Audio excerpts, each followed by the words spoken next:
Hello everybody, I am Tom and you are watching me play Warframe. Today we're going to have a look at my Garuda build. I've only just kind of gunned this out. I literally formed her for this video. And I've been playing around with her for like, essentially about the past week. I've just been using her whenever I'm playing Warframe unless the mission calls for something more specific. But the build for her is thus. It's got 125 duration, efficiency is just base, range at 145 and strength at 195. It took 4 Former to get to here, and like I'm right on point.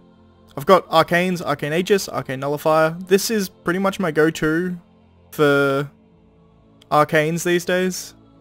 Arcane Nullifier is good just because radiation procs are annoying. And it's just kind of like magnetic proc, rather. Magnetic procs are just annoying. So to minimize them is good, and Arcane Aegis is just good. Straight up good. But if we have a look at the build, I have Corrosive Projection, because I put that on pretty much all of my Warframes. It's usually just better to get rid of armor in all circumstances. Power Drift, Power Strength, Prime Continuity for ability duration, once again, regular continuity if you don't have Prime Continuity. Transient Fortitude gives a bunch of strength, and it takes away the duration. Intensify gives ability strength. Natural Talent, this is here because her casting speed is abysmal.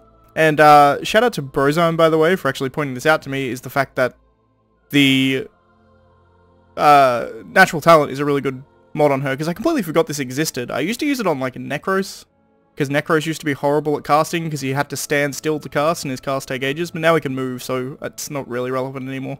But I'd forgotten this mod existed, and then I looked at Brozone's video on Garuda, and he's like, oh yeah, Natural Talent, really good here, and I'm like, oh yeah, that would be, because I was finding some trouble with her casting just taking way too long, but with this, makes it much nicer.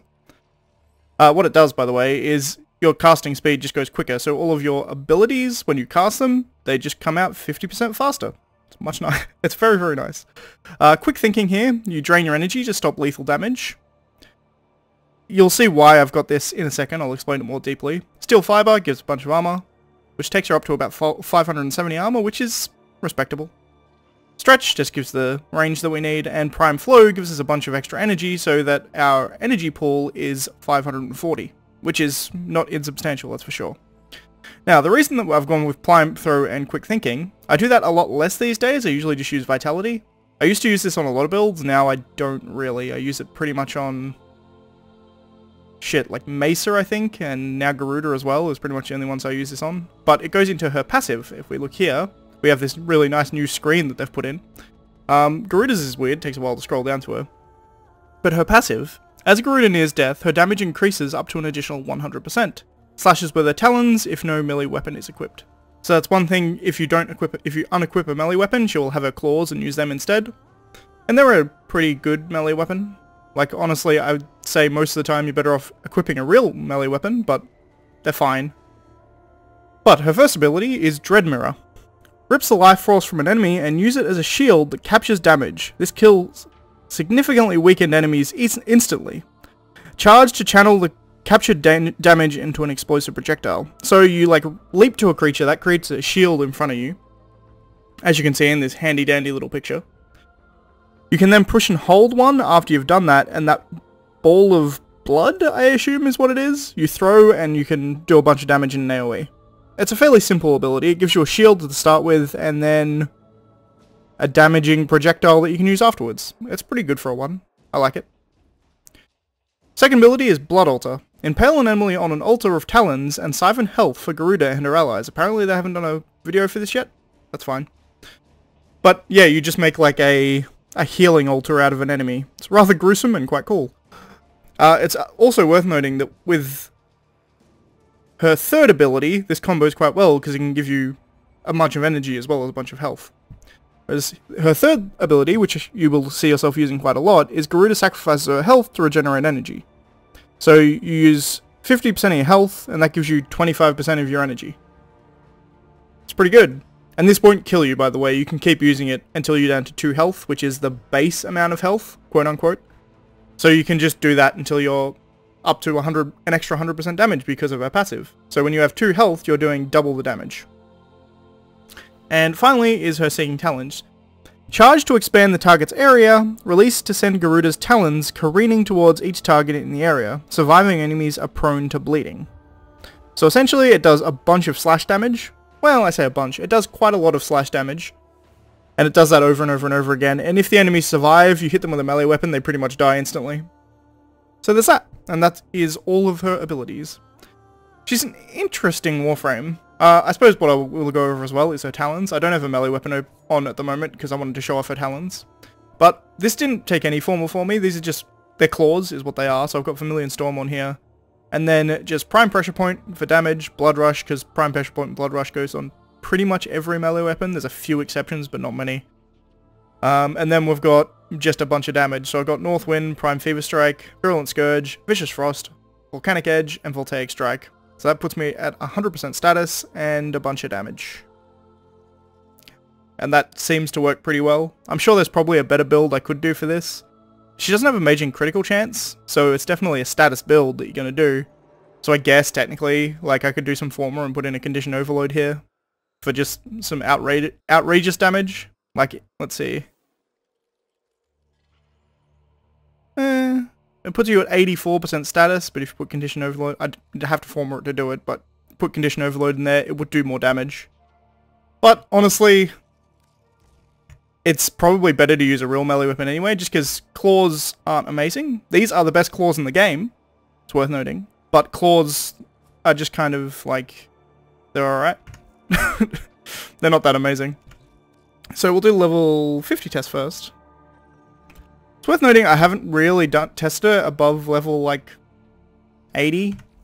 So this level 50 test will go fairly easy, but I'm not sure how the level 140 test will go. So we'll learn together, I suppose. 3 enemies spawned. That doesn't sound correct. That's better. Simulate 20 enemies. Thank you. So the first thing you want to do is you want to get a shield, so you hit your 1. This should block a fair amount of the damage. As you can see, they're doing damage to me, and it's building up the number above, so it's building up the damage of the projectile, all the damage that goes into their shield. So you can spend yourself getting hit. I don't think it works on melee damage is the only thing.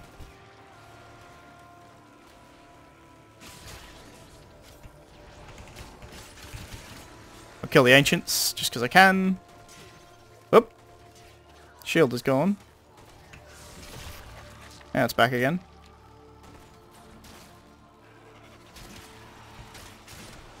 Alright, the ancients are dead. So this is at 27,000 for this one. It's not insignificant. If you push and hold 1, you can build that damage up a bit more. 100,000, throw that. Kill all those guys. Getting shot here. We'll turn that guy in. That's our 2, turns it into a Blood Order, so I'll continuously heal. And while I'm doing that, I can hit her 3.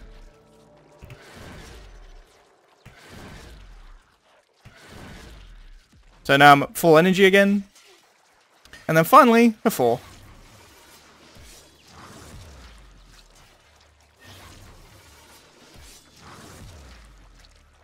On the heavy enemies, you'll notice that it still takes a while to actually get through them. Hey, none of that. Once again, I have effectively unlimited energy here. I can just keep hitting my 3 until I'm max again, and then do some more bloodletting. You notice all those fodder enemies died pretty much instantly. The bigger enemies take a fair few tries to take them out. But she's now very susceptible to bleeding, so I can just hit her a few times with my claws. Down she goes. I think that's everything, except for this guy.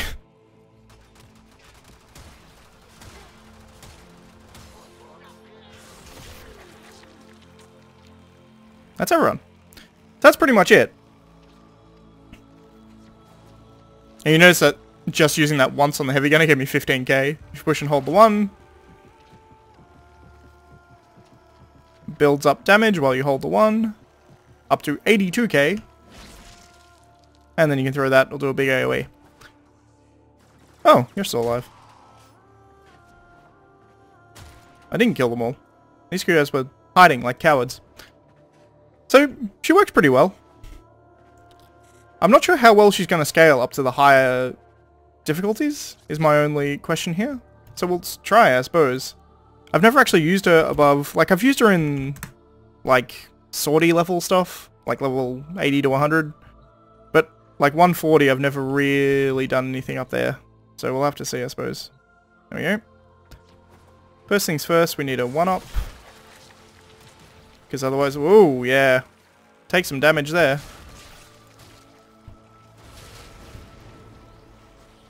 On the plus side, this does a lot more damage. Yep. So she has some survivability problems at higher levels, it would seem.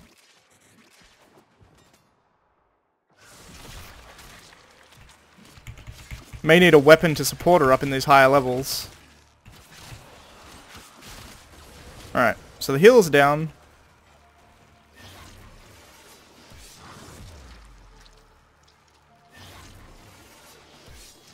Yeah, so your 4's having trouble even now. You see this little mark above the head means they're more susceptible. Yep. Even with Prime Flow, I'm still going. It's still like kicking through all of my energy for health there. So she may just have trouble at higher levels, it's a possibility. I wasn't having much trouble at like level 80, but these guys seem to be like... I mean... Oops, fell off the edge.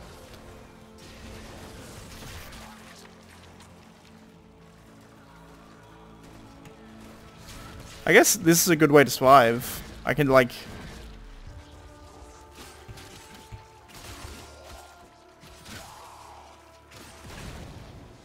even then, Bombard Rocket went straight through it. Yeah, I guess she's just not particularly good at this kind of level. It would seem. Maybe I'm using her wrong. If someone knows how to use her more efficiently at this kind of level, let me know. It's possible she just may not scale up this high. Without the help of a gun or a weapon. Maridetron will do some work though.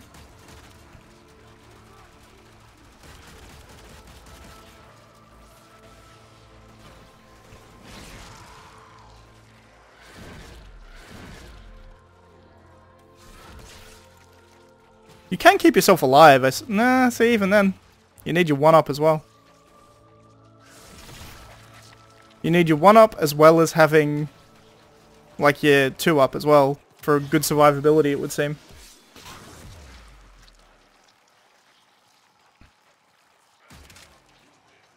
My Maridetron should chew through this armor pretty quickly.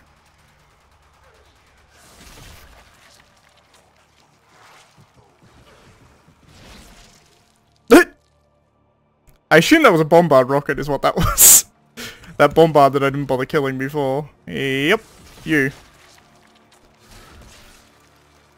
You are my healing.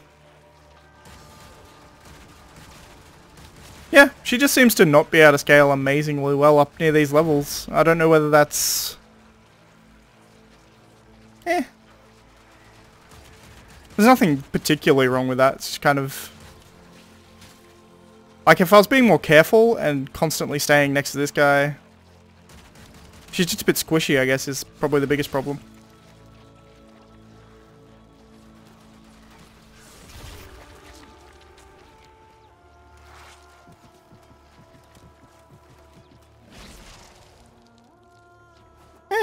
She can do some damage with her 1, I suppose. You can also drop that down whenever you need.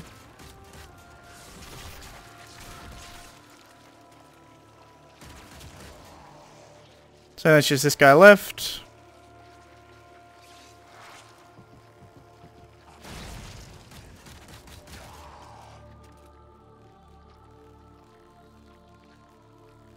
It's quite disgusting. So yeah, that's Garuda. Let me know if there's anything, like, my build is wrong or what. I've just kind of, this is just what I intuited from this. As I said, like, she became a lot better after I saw one of Brozam's streams where he was using her, and someone asked for the build and he had natural talent on there, and that was definitely a good idea. Yeah, I guess that's it. She seems fine. I don't like her that much, but she's fine. Anyway, thanks for watching, and I shall see you next time, where we will take on Harrow. Cool. Once again, haven't formed Harrow up, so that should be fun. Get to play Harrow for a week. Thanks for watching, I shall see you next time. And if you have anything to add or complain about in the comments, send it my way so I can make this build better, if it can be made better.